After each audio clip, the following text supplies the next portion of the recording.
Bhuvanagiri AIIMS chairperson గా రేఖ సిఫారసు అని వార్త చూస్తా ఉన్నాం. భువనగిరి ఏఎంసీ చైర్పర్సన్ గా రేఖ సిఫారసు. భువనగిరి వ్యవసాయ మార్కెట్ కమిటీ చైర్మన్ గా భువనగిరి మండలం బోల్లెపల్లికి చెందిన కనుకుంట్ల రేఖా బాబురావు, వైస్ చైర్మన్ గా బొమ్మల రామారావు మండల కేంద్రానికి చెందిన బైసు రాజేష్ పైలట్ ను ఎంపిక చేసినట్టు తెలిసింది.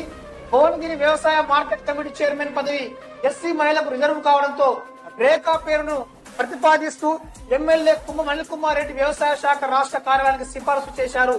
బొమ్మల రామారావు మండలం కేంద్రానికి చెందిన కాంగ్రెస్ పార్టీ నేత రాజేష్ పైలట్ పేరును ప్రభుత్వ విప్ హాలేర్ ఎమ్మెల్యే బీర్లా ఐలయ్య నిర్ణయించినట్లు విశ్వసనీయంగా తెలిసింది. పదవీ కాలం 2 సంవత్సరాల పాటు ఉంటుంది. మిగతా పాలకవర్గ సభ్యుల నియామకం 1-2 రోజుల్లో ఖరారు కానుంది. ఏదైతే టాప్ 9 న్యూస్ తరఫున ముందస్తుగానే మేము పసిగట్టినాం. భువనగిరి మండలం గొల్లెపల్లి గ్రామానికి చెందిన ఎస్సీ సామాజిక వర్గానికి చెందిన